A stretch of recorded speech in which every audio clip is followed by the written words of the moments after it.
Hi, this is a reading of Rapport Privilege, my third chapbook of poems. And you see this nice 3D-ish cover, homemade cover. It is for sale. It's also for trade. But it's really, hopefully, for your enjoyment. The first poem I'm going to read here is the first one on the page. Is Pareidolia. After that, I'm going to jump to the title poem, and then I'm going to try to read it all in order. I have a particular pride in this one, and I think it's because it made somebody mad because it went on too long. Pareidolia, that it is possible to be scared of a video you've unflinchingly watched several times before. None of your closest friends and neighbors know about these projects, so in all closets you can watch in revenge our evolution from brats to enabled predictors of a reasonably good life that has nothing to do with being friends and neighbors. Standing up for some straight white male people too, not unlike when Mork from Ork paid homage to the Communist Manifesto by trying to free the egg that did not want to fly, he soon found out. The parallels of light bulbs, or something that is a manifestation or cause of human agency. I'm just wanting and waiting for that hot moment when the metaphoric referent can completely discard from its physical and or natural sources domains. Why no, I didn't know that hens did not need roosters. Similarly, doors are useless. We don't have to forget the openness of what we keep in view, though it's difficult. Getting stuck on speaking for the powerless who may not want that kind of closeness with you. The blood pacts that brothers make with each other after trespassing through the tunnel scraps of metal past the lumber yard on the other side of town. The smaller, slower, clumsier, and weaker brother, never all yellow about the pilgrimage, though the transgression part of it was fun and fulfilled some outsider's fantasy, finally turns in disgust about the metallic or lead taste, goes home by himself, and watches plays of forces between people on television, speaking to each other in approximately John Simon-approved American English dialects, in contrived and comfortable-looking domestic settings, houses of which one whole side must be imagined, if not for the canned laughter coming from it. Does this boy imagine this domestic setting open or closed? Maybe it's like a convertible for a house. Dwelling on the need for an inside, an approximate container to carve out some discretion of taste and likability. Dandelion is a multiplying pride against the monochromatic lawn and its 2 centuries-old designation of respectable status giving.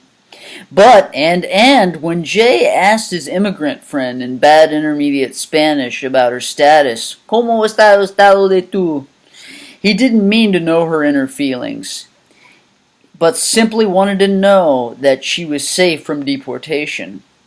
Calling Pareidolia, or simply insisting that only direct answers to his questions be relevant. If one's intentions don't matter, how come one's intent to kill has to be proven in a court of law? Or maybe just intentions in language are impotent. That's not it either. But then she found that it was something to gawk and joke about. Bad springtime analogies of every kind and this unveiling of a plan for renewed understanding. No, grass is an invasive weed. Grass is an invasive weed. Grass is an invasive weed is an invasive weed. Grass is an invasive weed is an invasive weed. Grass of lawns is an invasive weed. And his sweet, his more undulating than his known carnival barking is the pareidolic substitute for all.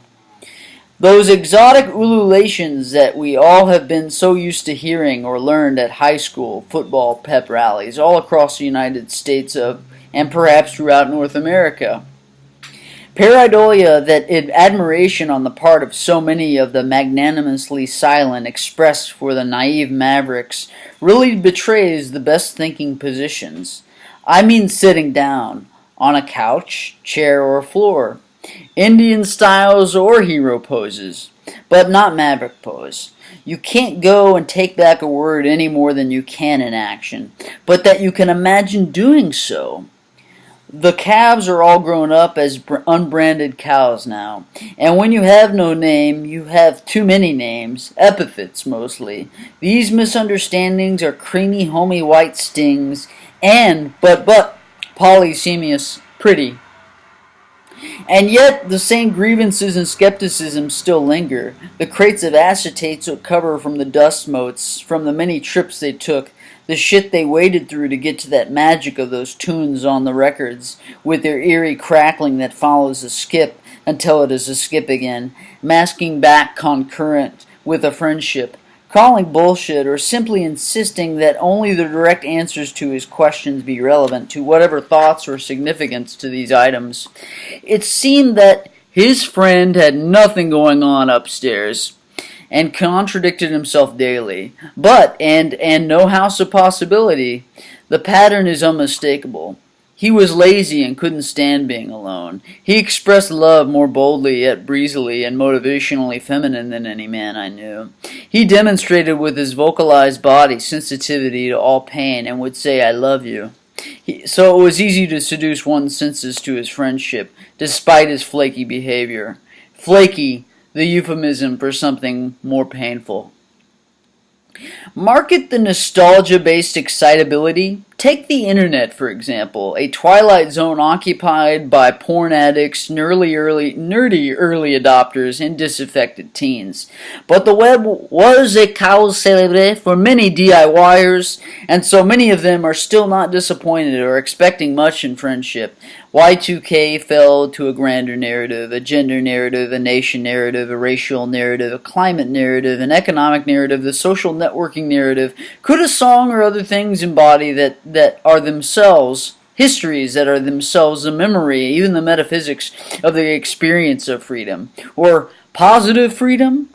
Free to think that those bear hugs I initiated were permanent. Whatever we share that seems for real precisely as we don't know or ask whether it is good for us. A conspiracy wasn't planned in a day. A conspiracy wasn't planned in a day. A conspiracy wasn't planned in a day. A conspiracy wasn't planned in a day. A conspiracy wasn't planned in a day. A conspiracy theory wasn't constructed in a day. A conspiracy theory wasn't constructed in a day. A conspiracy theory wasn't constructed in a day. More like an allegiance so spontaneous, whose beliefs shaped outside the margins of our freedom. Standing up for the wealthy, who also had no choice of where or from whom they were born. 2. In a cloud so content that, much like tree houses not constricted by zoning ordinances, smirk some slanting benediction. The other side, my simply insisting that my pareidolia substitute for all, my Indian styles or hero poses. My friend had nothing going on upstairs. My was a cause célèbre for many DIYers. My beliefs shaped outside the margins of our freedom. My battery's low. Dun dun dun. I guess we can rest there. Thanks for listening.